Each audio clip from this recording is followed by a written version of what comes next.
we need to advocate for our children. And Miss Alia, Leroy will be our next speaker, educational lobbyist from a political group. You want to stay in court. Everybody. Questions to the end. I want to hear everything. I'm a private educational lobbyist. I decided to do lobbying. I went to public school from elementary to middle school, and my mom decided that she wasn't going that route anymore. So she decided to send me and my brother, who's also here, to charter school. Most people do not like charter school, but for me, my charter school teachers were the best. That was probably the only time I can actually say I learned something. My mom is a former educator, so school never really stopped. I got home and it was more school, and I was like, Mom, like, I'm tired. You're never tired. School, you're never tired. So I decided that I wanted to do something to help other kids who were like me, who wanted to be smarter than their peers, but weren't getting pushed in school. So when I got to college, I decided I was going to take African American studies. I was like, I am going to do this, and I took it, and my professor did not know anything. I'm being honest. She did not know anything. Everything was textbook. She couldn't actually assist us to learn. All she would do is read the chapter, look on this page. I'm not quite sure. Google it. You're a professor. You're here to teach, but you can't teach me. So I decided I'm going to do something that is going to help all children, especially children of minority, whether that be African American, Hispanic, whatever it is. I'm going to do something to help them because I understood the frustration of going to school and not learning. So I decided, okay, this is what I'm going to do. I decided my last year of school that I was going to intern for a state senator. I went and knocked on his door 4 days in a row until somebody finally opened and allowed me the opportunity to intern with them. And I went to Tallahassee, and that was a defining moment for me as an African American woman to see that there's only 5 black senators in our state capital.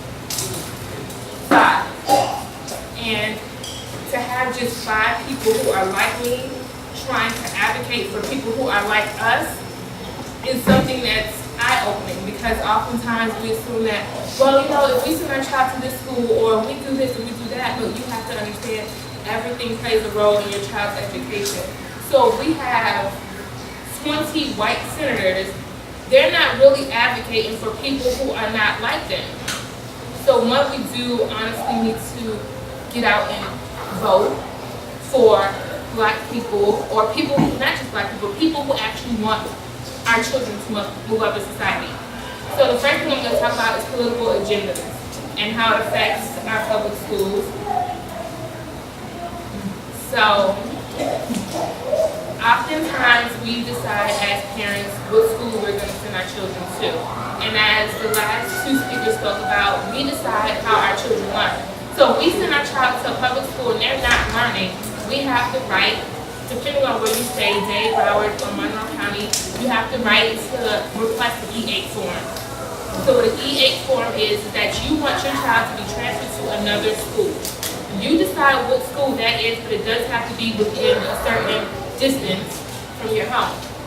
They will tell you if you need to provide your own busing for your child, or if you need to bring your child to a certain bus stop for them to go to the school you choose.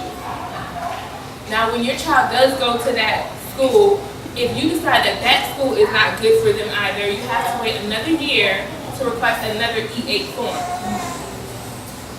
But you as a parent, and this is my #1 advice for parents, is to find a school and find those teachers that are actually going to work with your child. Every child learns different. Personally, me and my brother looks at something one time and he gets it. I'm the person who has to stay up 2 days in a row trying to study one question and hope I get it right. But my mom understood that both of us learn differently, so she made sure when we weren't at school, she taught us differently, and when we were at school, she was involved in our schooling and told our teachers this is how he learns, this is how she learns, and as parents, we need to do that. You need to make sure that if you are going to request these E8 forms, that you make sure that you choose the best school, because I believe in Miami-Dade you only get requested 2 times. So you want to make sure that you choose the best school, because you don't want your child, you already chose an E8 form in elementary school, now your child is going to middle school or high school, and you want to request another E8 form, but you already used all of those. So you want to make sure that you know the correct amount. Now, when I say everything is a political agenda, we have so many African Americans, from me going to elementary school to high school, who are smarter than their peers, but they're not pushed. They're not being challenged enough. And then you have a lot of parents who do want to do homeschool, and they don't have the time, or they feel they don't have the time to put their child in a homeschool or do homeschool, and so your child gets left behind, and everything is mediocre. Your teacher is not trying to teach the most advanced, or the person who's not catching everything. They're trying to keep everything at one level. So if your child is in 3rd grade and they're at a 6th grade level, your child is literally being dumbed down to fit in with everyone else. Now that is, personally to me, is the worst experience ever. If you're smarter, you know you're smarter than your peers, but you're not being taught, you're not being challenged, you're literally giving the same thing over and over, and it becomes redundant. So your child literally may lose that drive, because when they go to the next grade, they already know, well, I know this stuff. I'm not even going to try. I'm not being challenged. I'm not being this. I'm not being that. It becomes a nuisance for them to go to school. And then you have a child who's not doing so well. Instead of a teacher trying to help them, they're literally just leaving them there because they're trying to teach to the mediocre. And now teachers have quotas that they need to meet to make sure that a certain amount of kids graduate or excel to the next grade. So your child may not have learned, but your child is going to move up, because I need to meet my quota. I need to make sure that these amount of students have already moved up, regardless if your child doesn't know it. And as a parent, sometimes you may not even know that your child's not getting it, because they're not telling you your child's not getting it. They're just like, oh, she did great today, or she did wonderful, or your child got a B, or no, it could be better, but she's passing or he's passing, so your child is just moving up with everyone else, and they're not getting it. And now when it's time for them to learn, when they're in college, or they decide to work in a profession, they're not able to retain certain things because they were never challenged, and everything was just given to them, literally. You're just gonna go up with the class. It's okay if you're failing, we're just gonna do this. So I think it's important for us to learn the laws. There are many laws that will hinder your child's education. If you do not know about the E8 forms, which some of you may not have known, that you can get your child transferred to another school within their district, a lot of you may not have known that, but those are laws that hinder us, because we assume we can't transfer our child to another school. You can transfer your child 1st, 2nd, 3rd, or 4th quarter, regardless, and your child will go to another school, and they will only be tested to make sure that they are able to stay in that grade when they get transferred, or they need to go to another grade, regardless if it's to stay behind or to move up. They'll give you that option of what you need to do. So you also need to learn who your public officials are, because a lot of times when your principals or assistant principals do not know about E8 forms, which I have ran into some who say E8 forms do not exist when they do, you need to know who the next person you need to speak to, which would be either your school board, you can contact your city council person, you can contact your House representative or state senator's office. All of those people will let you know what you need to do and who you need to contact directly within whichever district you live in to get your child transferred to another school. Any questions regarding the E8 forms and how that works? Everybody good? Secondly, there are bills. I did hear earlier when I'm not sure how to pronounce your name. When Yashika was speaking, she was talking about homeschooling and getting your child ready for college. There are bills specifically for those kids who are getting homeschooled to make sure that your child doesn't get the first leg up, because statistics show that homeschool students are doing far more better than public school students and charter school students. So you do need to know the bills that affect your child, and they do have it broken down by district and school board. So if your child is going to school in Broward County, the homeschool in Broward County, there are certain classes that they do need to take in order to get accepted into college. And if you are in Miami-Dade, there are certain classes that your child needs to take in order to get accepted into college that I know a lot of times we're not told about. It's oblivious to us. So it is important, if you do want to know those bills, you can either go to my House Representative for the state of Florida, or you can go to Florida State Senate, and you can check on committees that either say education, and you can find those bills. But there are bills that are set to hinder kids who are homeschooled, because statistically from 2010 to 2012, there has been a surge of parents taking their kids out of school to do homeschool, and those homeschool students are going to college 63% more than kids who are public school. And they're doing better in ACT, SAT. So you do need to make sure that you know those laws and how those laws will affect you and your child when it comes to college. Now, if your child does play a sport, as she stated, you can send your child to a public school, but they may require your child to take one class at their school if they want to play sport or anything dealing with extracurricular activities. Your child may be required to take one class there to play that sport. And that all depends on, once again, your school board district, because all of them are different, and all of them play tricky little games to make sure your child who is getting homeschooled, who is probably smarter than the other kids, are not getting the leg up against theirs. So those are all things that are extremely important to make sure you, if you do want to do an E8 form, you know about that. If you are homeschooling your child, you know what laws will affect your child when they are going to college.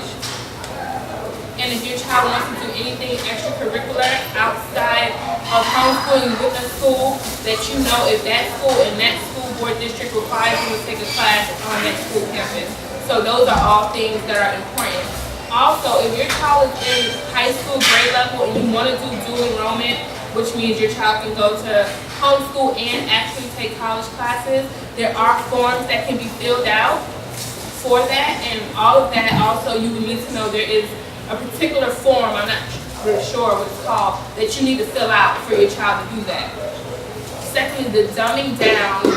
Dumbing down has been the norm for people who are homeschooled and people who are in public school, because homeschool students learn at a faster rate, because as she stated, the teacher has hand-to-hand experience to know this child learns this way, that child learns that way, so I'm going to make sure I cater to how you learn and how you learn. And that allows that student to learn the other material that they may not have grasped, such as math or science, better because you've catered to them. In public school, we don't have time for that. We have 174 kids per year, and you're lucky if your teacher remembers your first name. But you hope your teachers remember your name. So your teacher's not going to have enough time to decide, hey, I know what Alex wants to do today. I know what Miss Yashika wants to do. They don't have time for that. We can make this one syllabus, this one study guide, this one test. You pass it, you fail, oh well, I'm just going to go by my day. And we do not have enough teachers in African American communities who are concerned about our children. That is the honest truth. If you go down to, say for example, this is, me and my brother have this conversation all the time. You go down to Overtown and you go to Aventura, those kids in Aventura are learning better than your child, and they have all these ridiculous extracurricular activities that don't make no sense. And you go down to places like Overtown and your child can't get one after-school care program that they need, because supposedly we don't have funding for this area, but we sure as heck have it for this one. So we do need to make sure that you get your child, you do homeschooling, your child can do extracurricular activities in whatever area, because your child is homeschooled. So you need to make sure you know about that. And also, there's this new test that's coming out besides the FCAT. Personally, to me, it's the worst. The FCAT was horrible, but this is the worst. The test is assigned for everyone to learn at the same pace. Everybody doesn't learn at the same pace. Everybody in here doesn't learn at the same pace. So we're giving a test to the entire state of Florida, where we have, say for such as Overtown, you have Polk County, where if you've never been to Polk County, I advise you've been to Polk County, so you know what I'm talking about. You've been to Polk County, you have places like Polk County, you have places like Tallahassee, where you have all these elected officials. Their worst school is a B school. Right. Their worst school is a B school. Our worst school in Miami-Dade is an F school, and it's been an F school for 3 years in a row. Yes. So we're telling children across the state that if you can't pass this test, you can't go on to the next level. But our children aren't learning at the same pace. Our children definitely do not have the same resources. They're not getting the same funding. They're not getting the same extracurricular books. I recently decided I would do my master's. And that's when I go to Lynn University. And to go to Lynn University, you get a free iPad. When you decide to go to Lynn University, if you decide to go to Florida Memorial, there's nothing free. There's nothing, and these are both privately owned schools. But you're telling me if I go to school in West Palm Beach, where there's only 3% minority, I get a free iPad. But if I go to a black school, I can't get nothing free, not even a textbook. But these are things that really impact us, and these are things that impact our children along the way. Because you get parents or you get teachers who decide to go to Lynn University and get their master's, and they only see 3% of minorities, which is including the faculty and staff and students. So their mindset isn't going to be structured like someone who went to Florida Memorial or FAMU or Bethune-Cookman, who understand that there is a difference in the way we learn compared to how other people learn. There's a difference on the way we speak. There's a difference in how we accept history and how it's taught. So we don't make sure that we are involved in the little things, such as going to city hall meetings and going to campaign meetings and getting to know all the people who actually determine how our child is going to learn. And we're not involved in knowing what bills are going to be passed and how it's going to affect our homeschooling children, those who do public and homeschool, those who go to charter school and homeschool. We don't know those bills that affect us together, collectively, as a group of people, then we're in trouble. Because there are bills, as I stated, and unfortunately I can't state the bills, but there are bills that will hinder your child from excelling. There are bills in place that several counties across Florida have passed to make sure that if your child is homeschooled and you didn't fill out a certain form between a certain amount of time, your child will literally be considered as a dropout. Now you can go to jail because your child is a dropout because you missed this paperwork by 10 minutes. So you literally need to know everything that impacts your child. I would advise, like I stated, to go to house.gov and also go to senate.gov and look at all the education bills. And this last year I was in Tallahassee, at least 15 different bills have passed in education. And who knows how these bills are actually going to affect you when the new school year come out, because they're not going to tell you, this bill recently got passed, ma'am, and it's going to affect your child this way. They're not going to tell you any of that. They're not going to let you know a bill change. And if you were speaking of the $500, there are different schools, even if the school board does not pay for it. If you drop your child off to a bus stop that is near them, they will pick your child up. So your child, you can't afford that $500, and your county decides that, hey, they're not giving you the funding because you don't want to send your child to school in their district or within that area, you are able to drop your child off to certain bus stops and they will pick your child up to go to wherever you want them to go. Even if it's after school activities, they will be able to go as long as you fill out the necessary forms. And remember, time frames are always important. Is there any questions regarding your hand went up first? Yeah, another question. So when school boards meet, they don't pass any rules or anything? All that's coming down from the legislature? So what happens is school boards have lobbyists. They decide on certain bills that they want passed, and they have lobbyists. They hire people like me and a group of my friends to go out and lobby politicians to pass these bills. What happens is the bills get passed in Tallahassee, and the school boards are not required to tell you what bills have just passed. It is up to you as a parent to go and look that out. They're not going to tell you which bills have passed, because if you know your bills and you know your rights now, it's a problem for them. That's really how it works.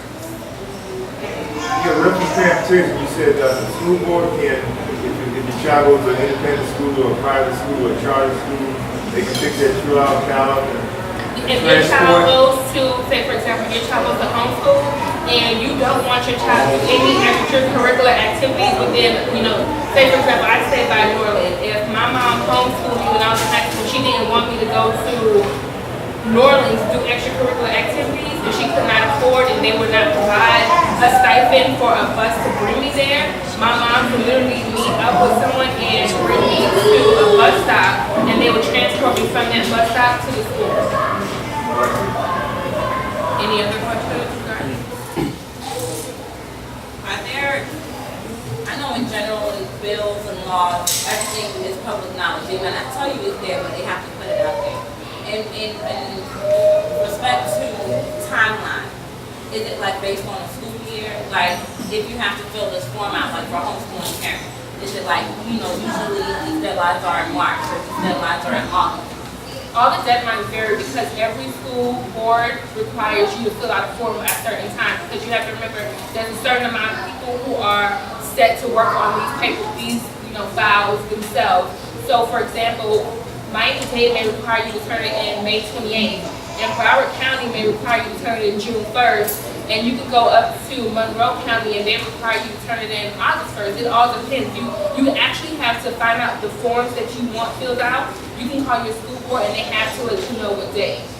And if the date is, sometimes they can provide you an extension. If you call, say for example, like 24 hours in advance, they'll let you know, well look, we'll give you 72 hours to fill it out, but you're gonna have to bring it in or you're gonna have to fax it in. So it's always best to call them once you see that bill or that file that needs to be sent out.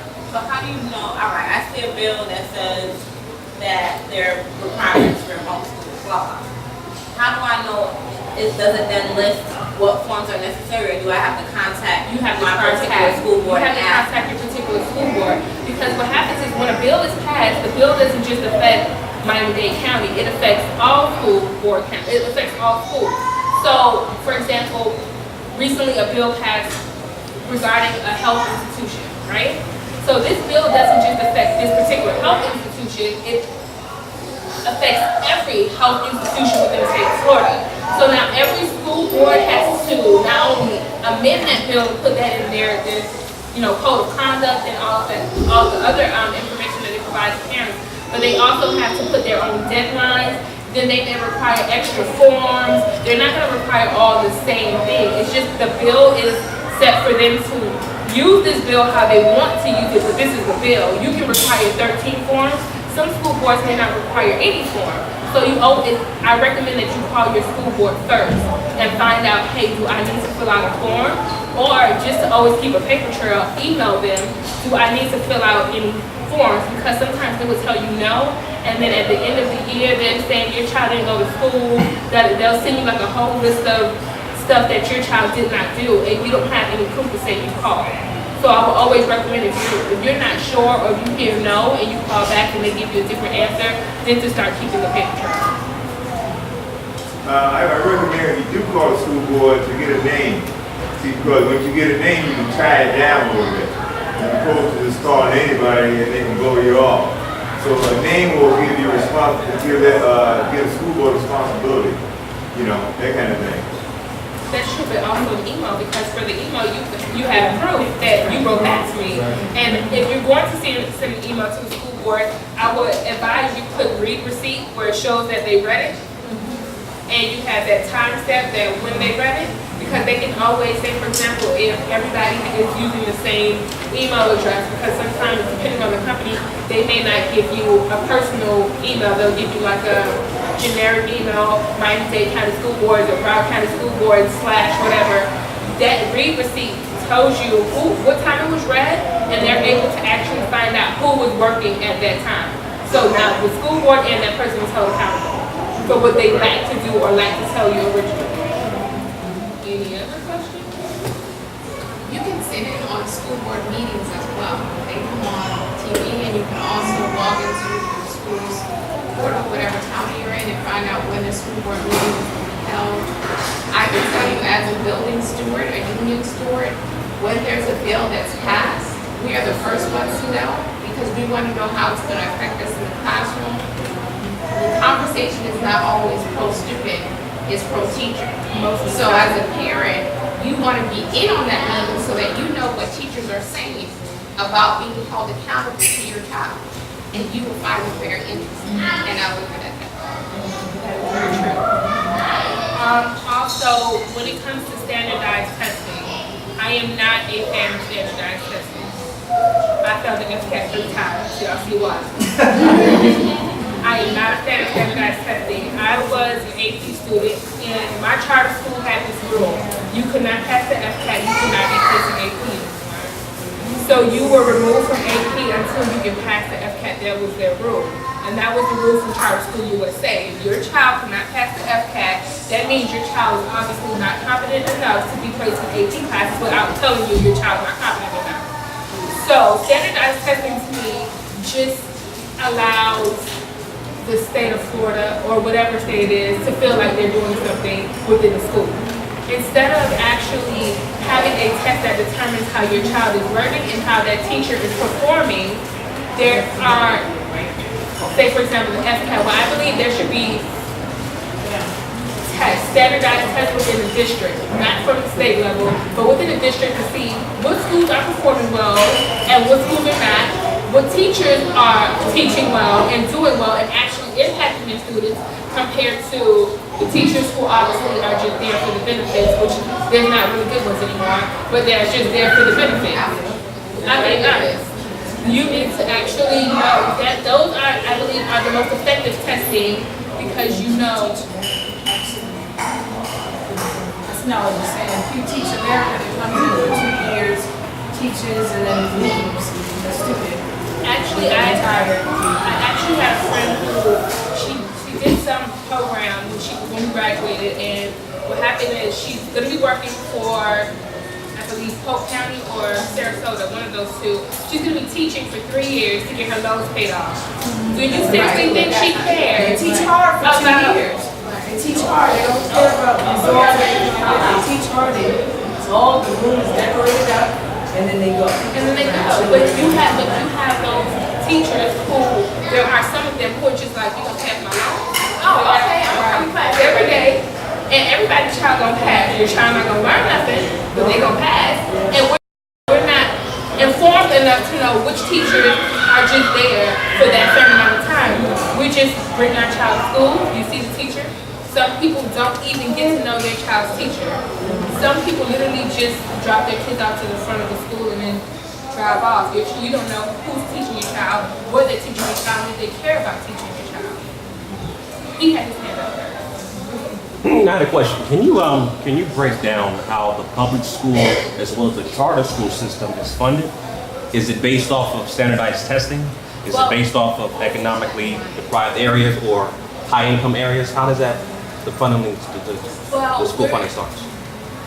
Actually, the public school gets the most money because it's public school and we're paying our taxes. Public school is literally based on your child's education is based on the taxes that's paid within that district. So if you live in a deprived area, there's not many taxes that, most of the people are not paying that much in taxes. So the funding for that particular school or those schools are not going to be as good as those in upper echelon areas. Now when you go to charter schools, they receive public and private funding. So I believe they receive like $188 per student at a charter school from the state, and then the rest comes in from privately owned organizations. Our charter school we attended was connected with, was it Marumi Eastside? It was with Marumi. So our school we had a lot of stuff. We did stuff for no reason. I mean, we went to Canada for no reason. We don't know. We just went. Let's go. But I mean, you really do. Like, I'm being honest. You have private charter. Some charter schools are privately owned completely, where they don't receive any money from public schools. And those schools, they teach their kids however they want to teach their kids, because all that money is coming privately. And I mean, one of our friends actually works at a privately owned charter school, which is in Orlando. She gets a stipend every time they take like a standardized test, which they do like a school test, which is a standardized test for them. They do a test every quarter. And depending on how many kids do good, they get a stipend. So those teachers are like, I need this money. Like, I need this money. Check, check, check, check, check. Like, that's all they're worried about. But their kids are actually learning compared to public school. There's no incentive for the teachers.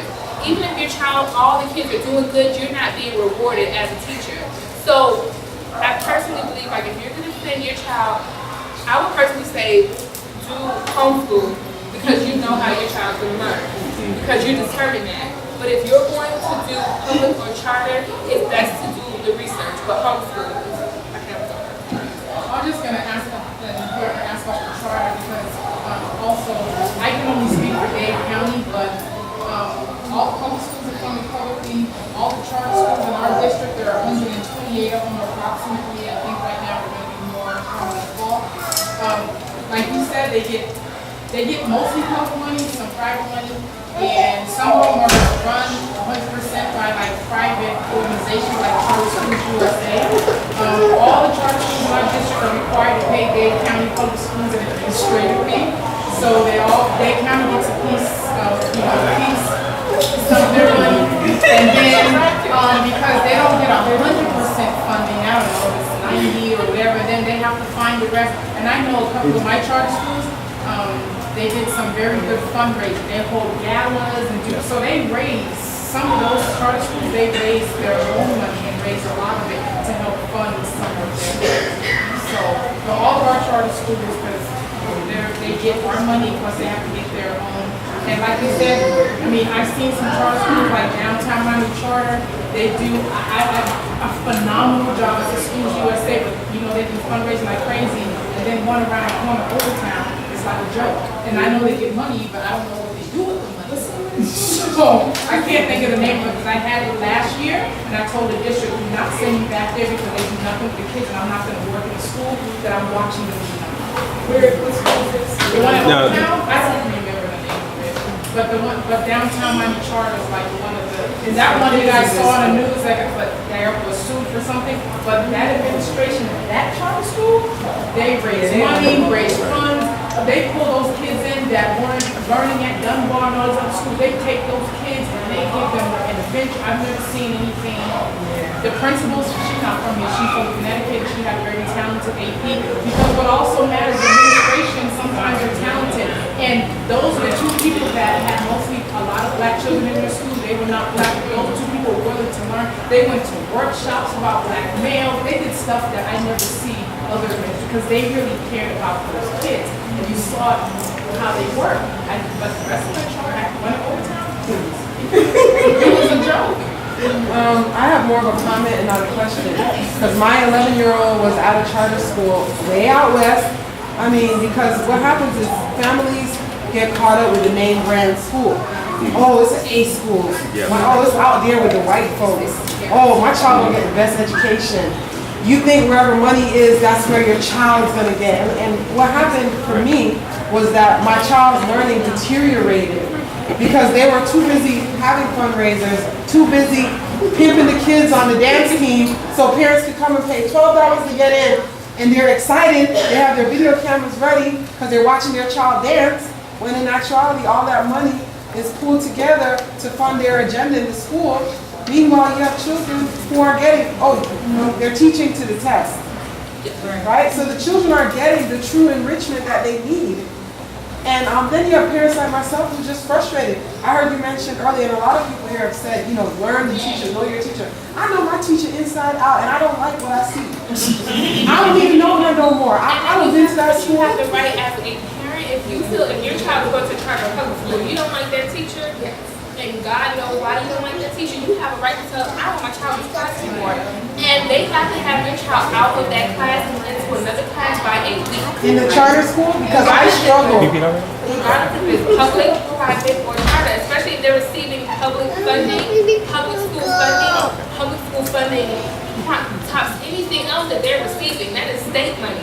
So they have to follow state rules. If you do not like the class that your child is in, and your child is not learning, they need to take your child out of that class and replace them in a new one within a week. I wish I knew that. I was so They always say that there's a class size limit, but you have to understand if public school has 45 kids in one class, and charter school has 25 in one class and they're receiving public funding, what's the limit?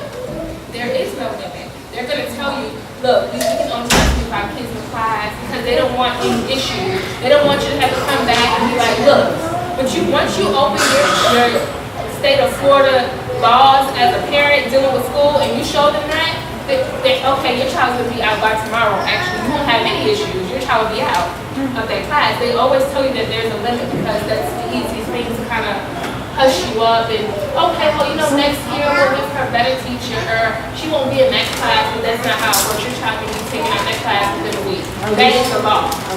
There's so much politics. There's so much politics involved with the learning, you know, the learning institution that you never know what is what. You know, you never know what is what. Because this past school year was just terrible for my daughter with that respect to having a teacher who was not giving her what she needed. And then I go to middle school orientation to meet the middle school. I call Gayelle having a breakdown because the principal of the middle school is telling me, I don't know what that teacher's still doing there. I fired her a few years ago. I can't tag that. I was just like, OMG, you know, mouth open wide. You saw how I felt about this teacher was accurate. I can tell you a story. I was in 3rd grade, and this was this was the 3rd grade, and this made my mom of course looks young, and my mom, of course, nobody knew my mom was a teacher. They just thought she was like a young parent who ain't know no better. And so I had a teacher in 3rd grade during Black History Month who told us as a class, and I went to school and I'm Haitian, and half the kids in the class are Haitian. Their parents barely spoke English. So she assumed that she was going to tell us this and nobody was going to say nothing to their mamas.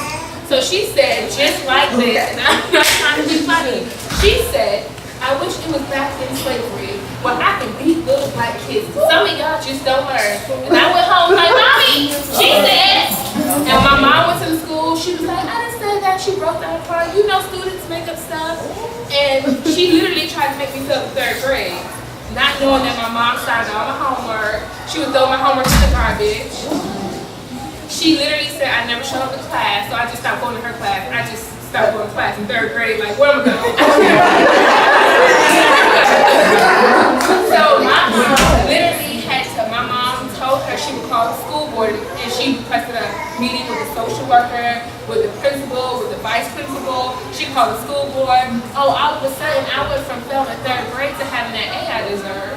Like, you need to, some teachers, and she was transferred from another school the year before, and from that school, she was transferred to another school. So this is repeatedly. That's why I say you need to know your teachers. And I don't mean just, hi, this is your name is such and such. No, you need to know if your teachers were transferred, and you can find that information out. That is public knowledge.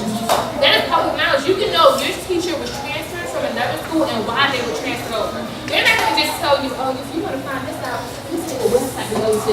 No, they're not going to say that. They're going to say, no, she's recently graduated. She moved from another state. Or national board certified. Yeah, she's a great teacher. I don't know. Maybe there's just a confusion with your child in this one. No, but you can ask, and they will tell you. They are required to tell you if that teacher was transferred from another school.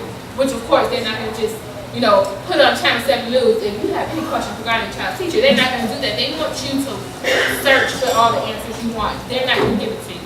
Because once they start giving it to you, now everybody knows. It's like, hey, you can find this out, and that becomes a problem for them. Just thinking about some things that were said downtown. I work overtime youth center, and so I had a privy to the downtown Miami Charter. Frederick Douglass is the school I service, which that may have been the school you were talking about. And when you said no learning, I don't know if that was it, no learning was going on, but let me take you back a little bit. When I went to my son's school, Miramar, which was years ago, about 55 years, I went on the parent-teachers meeting because I was used to homeschool because he was in a private school with us. And so when I went there, we first came to Miami. Parent-teachers meeting, went to the room. My husband and I were last to kind of be in there. On the door, we noticed it said Gothic history. I was like, Gothic history? And it said the study of the dark side of human nature. So I said, wow. I said, now I love history. I've never heard of it. I'm a history fanatic. And I said, maybe it's me and maybe I'm totally in the time warp. But now she had black hair that was spiked out. She had a nose ring, and I thought, Lord, God is going to kill me. I got my son out the next day, okay? And so we did take them to our own school. But now I'm going to go to Overtown Youth Center, which there is an after-school program that it is kind of good in comparison to what we have going on. And I thank you for putting that out there. The downtown Miami Charter, and I have all of third grade, which I have literacy. And our babies are not being challenged at all. And at Frederick Douglass, not even downtown Miami Charter is the best of a lot of those. And we have some brilliant children there now. And we have some brilliant children in Frederick Douglass as well. But once again, our teachers, some are retired and they come back and they just want to run, they can't stand the children. Intervention is, well, you have a special ed, a real serious special ed child. And they're getting like, stop. Oh, yeah, try to get this. There's no intervention really there. But at the end of the year, they have A's and B's in their classes, but they fail because of the effort. And so I'm not saying that they acquired that skill, but what's going on right here today, this think tank needs to go inside Overtown and talk to the parents and let them know what's going on. And we need to let them know the laws that are out there, the bills that I don't know how much you're able to do, but if you can pass it on to us, because they don't have a clue. What I want to say is, my mom is a former preschool teacher. So I would always go to my mom's job because I don't have anywhere else to go. I couldn't go to my first house, that was a no-no. So I would just go to my mom's class. And one thing that really bothered me is that most of the parents who would come pick up their child didn't ask what their child wanted to do. They were, let's go get your stuff, let's go, we'll leave it. And they'll be on their cell phone and their child is, mommy, and they're running up the door like, let's go. Like, and I have too many friends that are my age who have 3, 4, 5-year-olds, and I go to school with them with their kids, and they're like, let's go. And your child is like trying to explain to you things, or your child is like, Mom, we have this meeting in school, and they never show up. They never show up. And one of my friends, Maya, is also a lobbyist, and she works for the NAACP. And she's in Tampa, and she says that when they have think tanks and they go to urban areas, that nobody shows up. It's just teachers there. It's literally just the teachers there because they're required to talk. Even if that's the case, they still need to have. And then somebody will come. And then somebody will bring somebody else. So you can't give up on it. When you do things like that, you do have to get with them. Once you do it like that, I'm not sure it's called, because the time you see the blue, I'm not sure what it's called, but I know it's blue. If you do it there, it's fine. If you're holding a meeting at the school, you have to have permission from the teachers and from the faculty as well, and because sometimes they don't want to give you that. They won't give you the permission because now you're inviting people, you're telling people to come. Now they have to stay later. They don't want to give you that extra incentive. Some facts about what's going on under the covers, and they don't want to get them. They don't want that. So it's hard to have these meetings like these think tanks because one, a lot of times people don't show up. So the people that would usually come don't want. They're like, I come all the time and nobody shows up. Or when you try to do that at public school, the schools don't want to let you do it. When you do it at a charter school, they feel like they're trying to take all their charter school students and take them back to public school. You do it at a private school, they think you're trying to take their students out of the school. So it's always like a reason, always a problem in trying to like bring them out because there's really no one really wants you to talk about the facts. Like when Keisha told me about it, I was like, oh, let them do it. Because oftentimes when you try to do it other places, they don't want to invite you in. They don't want you to tell what's really going on. Because once you start telling what's really going on, people become aware of things and they don't want you to know. And my brother always say, are you indoctrinated or are you educated? And they do not want you. They don't want you to be educated. They want you to be indoctrinated. They want to tell you this is how it works. And that is it. And so when you actually try to host events at public schools or charter schools or private schools, there will be so many guidelines. And by the time you jump the guidelines, they're like, you messed up the deadline. You missed it by this time and that day or this. So it's always an issue. Because, I mean, we've tried to have think tanks while we're in Tallahassee. And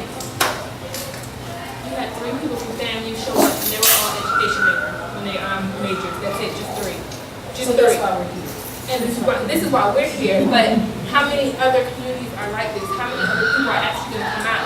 Because when you try to have events, you know you do them consistently and nobody ever shows up, or the school board makes sure that you miss a deadline, or they tell you last minute, oh, this was due here, and it becomes an issue because you really do try to help people and you try to teach them, but there's a lot of times people don't want to learn, or a lot of times school boards and schools make sure that you can't teach anybody.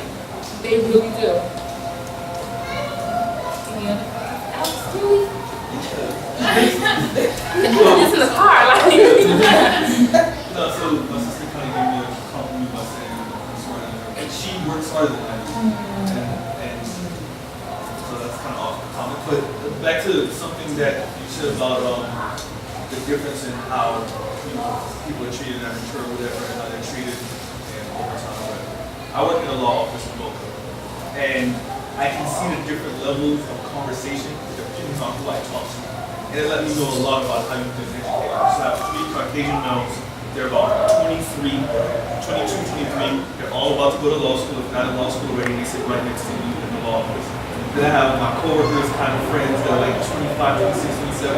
And the things that they talk about compared to the things that my friends talk about, it's not even fair. You know what I'm saying? You already kind of see how this is going to go down the next year. You know? And it's kind of scary because I look at it, I'm like, I don't want to be the only one at the top. You know, that's how power works. Power works as a collective. That's why we don't see Oprah or Bill Cosby or nobody that's on the top doing anything, because they're by themselves over there. You know, 7 billion black billionaires out of 1,426. What you want them to do? You know what I'm saying? You see what I'm saying? Like, what you want them to do? So that's what we are right now. Yeah. We're in a really bad place. I just wanted to stress how much, because when you said earlier how the teacher was trying to make you feel, third grade, it's ridiculous because my son, it's so important to advocate for our children because my son, teachers will lie. I don't care. Look, anytime your children tell you something, look into it because teachers will lie. We had a son, our oldest son, he's 21 now. But I remember when he was back in the public school system, and he came home and he was an honor student, and he would come home, this particular year with this particular teacher, and he was having all these, complications with this teacher. And his grades started falling. So of course, we as parents, we started looking into what's going on, started having meetings with the teacher, and we wasn't getting any with the teacher. She was just coming at with us all the way. So of course we requested a meeting with the principal. So the principal had us come in and with the teacher and my husband and I, my son. And the principal said, well, our oldest son, his name is Najee. Well, Najee, he's been having trouble since day one, in our classroom this year. We have here on file that he stole. And we're like, my husband and I were like, what? And so come to find out, my son, the teacher, actually reported to the principal and put on file that he stole this band that he would have, in school, whatever. Obviously, he was playing with it in class. She took it away and said, you can get it at the end of class. Okay, fine. She didn't give it to him at the end of class. She walked out of the classroom. My son apparently went to the desk and took his band. Took his band, and then he went and got on the school bus. So we didn't even know that she put on his file that he stole. If we had not had that meeting about something else, we would have never found that out. And my husband was deserved, intelligence deserved, and we had that off of his file because it was unfair when they lied. She tried to lie to the very end, but it took constant battling with her, to get to the truth. So I just want to say we have to really, really advocate for our children. If they say something is going on, go to the school. If you have in the system, go to the school and find out what's going on. Don't be like your friends, rushing them, they're trying to tell you how their day went. You're like, come on, I gotta be at work, I gotta do this, whatever. Stop and listen. One of my friends, we haven't spoken in 6 months. And that to me, at this point, I'm not concerned about you, I'm concerned about your child. Because I can tell as a person and as a friend that what's more important to you is not your child's education. And for me, education is far the most important thing, because without it, you're stuck. You're not going anywhere. You're not excelling. One, there's no jobs out here. Two, you need a degree. When you have that degree, you still may not find a job, but you still need a degree. And my friend, to me, she doesn't think that for her education is like, okay, I have a degree, but you're not helping your child to make sure they get one, because you're just too busy going. And a lot of times people don't assume that education is important because they have one, or for them it's whatever, because whatever, I don't care, I have things to do. So another thing that we need to do is when you see someone doing wrong, you have to correct them. You have to correct them. Like, look, this is wrong. Parents too. Parents too. You got to correct the parents. Oh no, we do. I mean, me and my brother got scared when we were younger. We were like afraid to correct our mom. Like, Mom, you said that wrong. You were getting in trouble. She's like, oh, okay, I'm sorry, I said it. But some parents are not like that. They're right, they're right. And some teachers, most of them are, I'm the teacher, I'm right. You're the student, you're wrong. And that's just really how it goes. Before you can just share. Yeah, I got a quick comment about the school board meetings. It's very important if you can to attend them. I listen to the Miami School Board because NPR plays it, and it's funny, sad. I mean, I laugh when I hear it, but a lot of the things that are going on in those meetings, one of the things you hear about the parents are, oh, nobody told us. Nobody told us. And you can hear the school board people going, well, no, you were told. You were told we sent out a flyer. Yeah. That's the thing that they don't directly tell you. They send you all these flyers, or they send you this book the first day of school, which is like 15 to 20 pages with small print on there. It's like Times New Roman font in 8 inches. You're not gonna read all of that, but they make sure that it's in there so they can say, at the end of the day, I told you.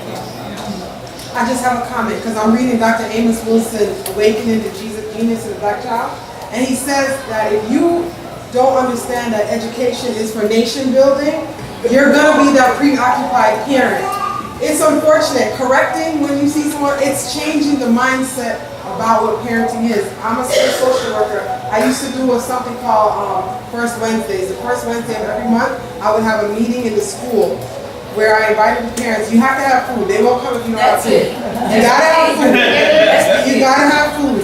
And you have the food and you have some information. And what I did was I did like a survey to ask the families of the school, because it was a small school, not even 400 students. What are some of the things that you really want to learn?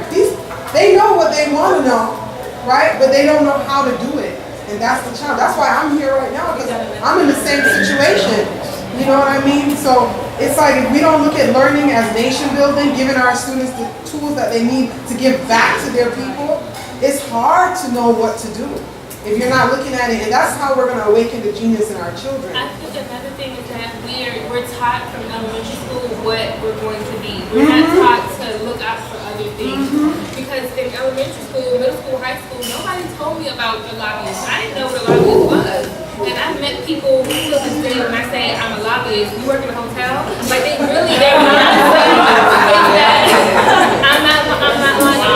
their mindset really is that you work in a hotel, because a lot of, oh, that's in a hotel. They don't assume that you have a real job for them. It's like, girl, you work in a hotel, come on me.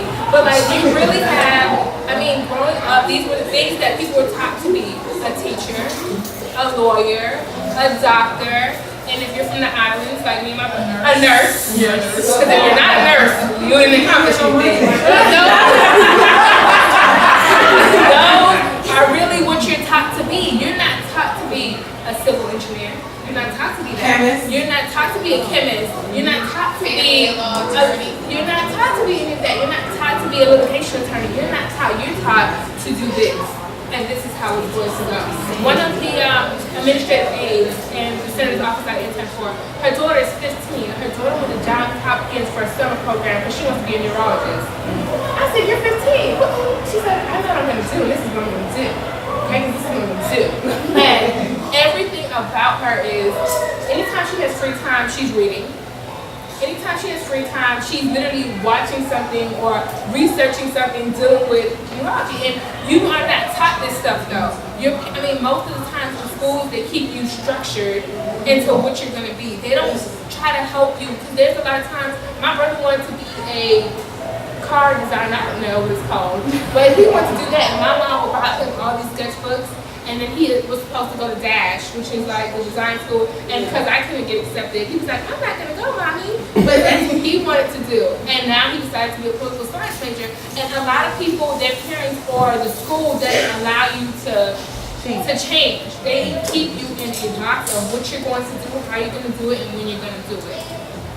Because there are a lot of kids who don't want to do the norm. They don't want to do the basics. One of my friends is a buyer for Saks. Who in their right mind when you're in middle school, no, I'm going to be a buyer for Saks. All she knew was, my mom goes to Saks and I like their clothes and they're expensive. So when I finish school, I'm going to be a buyer for Saks. I want to shop here and get the stuff for free and work here. And that's what she does. She's a buyer for Saks. Ask me what she does. I don't know. She just buys, I guess. Like, this is what she does. And people, but you're not, schools, especially public schools, they don't push you into different things. They keep you constrained in their box. That's what the schools do. Because even with a lot of these things coming up, you know, these black corporations that need you to work with. So my last side comment, the system that teaches you two things, teaches you how to think. So it keeps you in a box so that you don't challenge the corporations or stuff or whatever.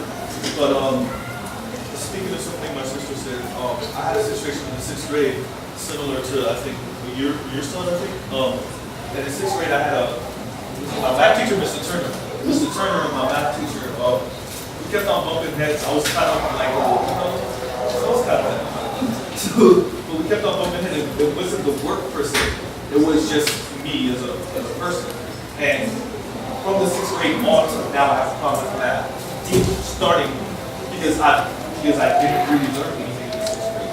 Now, I went from the 6th grade to the 7th grade being in semi-remedial classes because of what happened in the 6th grade to flipping to honors classes in high school. What's the difference? The difference is the teachers cared in high school and they could see I was a little bright. Whereas in the 7th grade, they just looked at the form, oh, yeah, whatever remedial classes. Right. You know? I went from remedial classes to honors classes in one semester.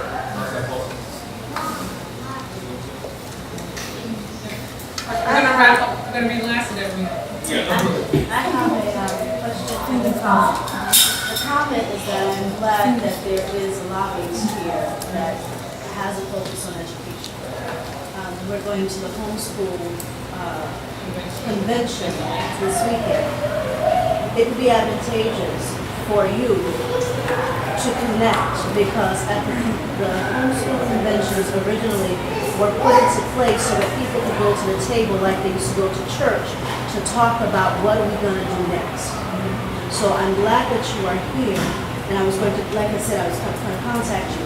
How and what are you doing to ensure that homeschoolers and parents of disadvantaged children, parents in urban settings, understanding the dysfunction that you have encountered? What are you doing? When I say you, I mean now you're an advocate. Understanding the dysfunctions, how are you handling those things? So, for starters, right now it's campaign season, so I'm on campaign break because I'm doing campaign season work. But when school starts in August, it's going to be, again, we're going back to Tallahassee. And so in Tallahassee, it'll be me, well, my friend Maya, myself, and this young man named Philip. We're all three African Americans. We all three were former interns. You know, we learned the ropes through our senators in the House of Representatives. We literally learned everything we needed to learn. And they made sure that they instilled in us how important education was. We may not have been able to go to any other committee meeting, but we were forced to go to those education meetings. Because they knew that obviously we need people like us to lobby for education. So this upcoming, I would say, legislative session will be in Tallahassee from February to April, working on nothing but education bills. Either we're going to promote the bill, we're going to lobby for the bill, or we're going to make sure we do not lobby for those bills. And none of those bills have been placed out yet because until legislative session starts, they don't let you know what bills they're going to be pushing for. So until those bills are actually written out, they're going to hit the web, I believe, by January 14th. that's when we'll actually get to see them. Then we have less than a month and a half to review all those bills, however many of them are there, to determine either this bill is going to impact us in a positive way or if it's not. So the legislative session has already ended and school's out. There's nothing for us to do within the laws itself because they haven't put in any other laws. What we're doing now is actually advocating for, I would say we're lobbying for campaign. We're literally lobbying for campaign season. We're either advocating for a person, we're advocating not to vote for a person. We're doing voters registration drives. We're talking about black race and how it affects literally your voting rights. And a lot of people don't know voting rights have changed in the state of Florida. A lot of people don't know that. A lot of people don't know that if, you know, depending on your age, you used to be turning 18, you can register to vote.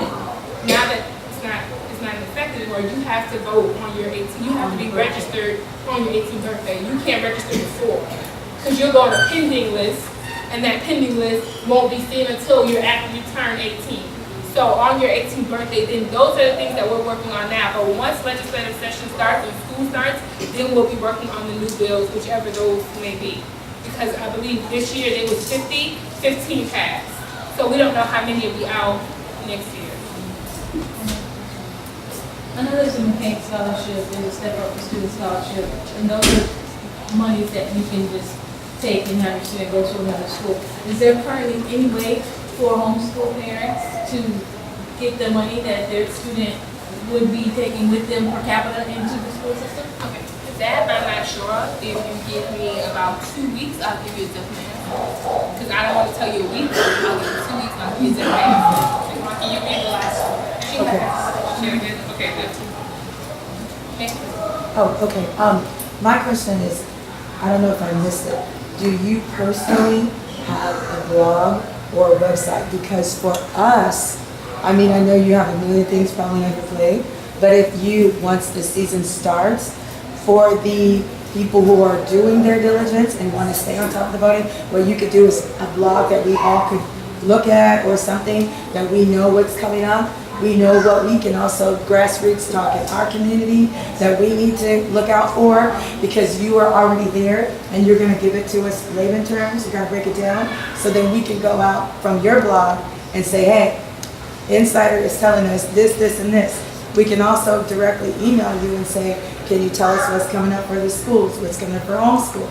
Then you can also hit us back on the blog. Not that we're all going to inundate you, but if you have a blog, we can watch it. And you can tell us, and we can tell others. My son and I actually are in the process of creating our website. We believe our baby hands on. Okay. So that's taking forever because we both picky.